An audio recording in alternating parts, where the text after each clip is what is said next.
Salam, kanalıma xoş gəlmisiniz. Bugün pərpətön tutması turşusu hazırlayacağıq. Bunun üçün pərpətönləri bol suda uzun müddətli tərtəmiz yuyub qumundan, torpağından təmizləmək lazımdır.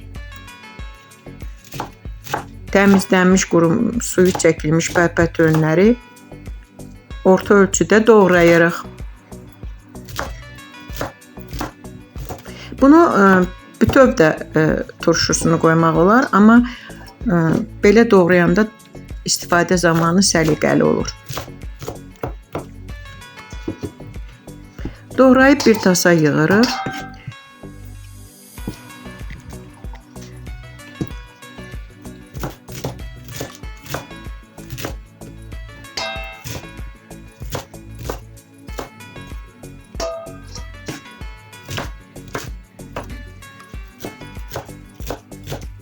Üzərinə şüyüd, cəfəri, ağ reyhan doğrayırıq xırda-xırda.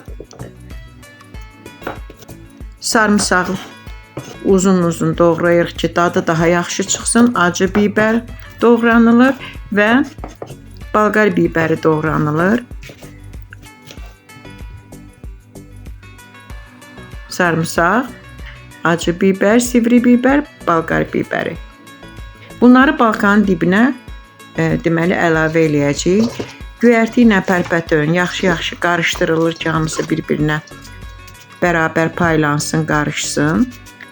Sterilizə edilmiş banka istifadə edəcəyik və limon doğrayırıq. Hər bankaya bir dilim limon əlavə edəcəyik.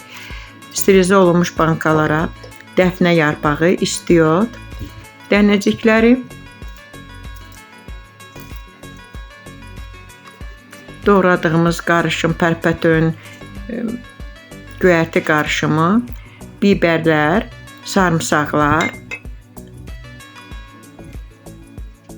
əlavə edirik. Hər bankanı belə dolu-dolu doldururuq. Üstündən basaraq doldururuq. Hərəsinə də bir limon dilimi əlavə edirik. Üzərinə bir çay qaşığı duz, 5-6 istiot dənəsi, mən Himalay duzundan istifadə elədim və 700 qramlıq bankaya 100 qram sirkə tökürük. Bütün bunlardan sonra üzərini qaynanmış, qaynar su ilə banka dolana qədər deməli su əlavə edirik. Qapağını möhkəm bağlayırıq, sıxırıq və sonra biraz dəsmalın üzərində diyirlədib bankalarda duzun bərabər paylanmasına çalışırıq. Bütün bankaları bağladıqdan sonra qapağı aşağı qalın süfrənin, adyalın altında öz gedişi ilə soyumağa buraxırıq. Soyuduqdan sonra budur artıq bizim tutmalarımız hazırdır. Pərpətön tutmaları gördüyünüz kimi rəngi də gözəldir, dadı da gözəl olar çox yəqin ki. Nuş olsun, ağız dadınız heç bir zaman pozulmasın.